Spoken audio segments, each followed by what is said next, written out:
In Luke chapter 5, verses 1 through 11, Jesus calls to his first disciples. He calls to Peter, Andrew, James, and John. He goes down to the docks and he finds them washing and mending their nets. He says to them, "Let's go out and catch some fish." They tell him, "We've toiled all night and we've caught nothing. But you know what? We'll go out and we'll try it." They go out and they try to catch some fish, and boy, do they catch some fish. They catch so many that their nets start breaking and their boats start sinking. As their boats are sinking, Peter gets down on his knees before Jesus, and he says, "Depart from me, for I am a sinful man, O Lord." Instead of condemning him, Jesus says, "Do not be afraid. From now on, you will be catching men."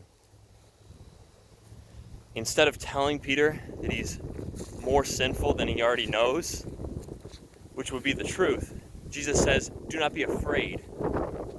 Jesus says, "You have no reason to be on your knees right now, because I've not come to condemn you. I've come to give you worth.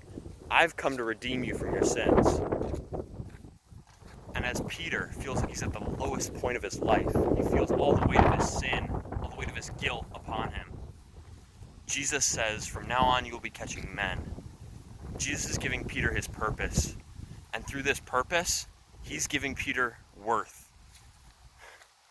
The world wants to tell you where your worth comes from. The world wants to tell you that your worth comes from within. But in truth, your worth comes from Jesus and the work that he has prepared for you. Remember that.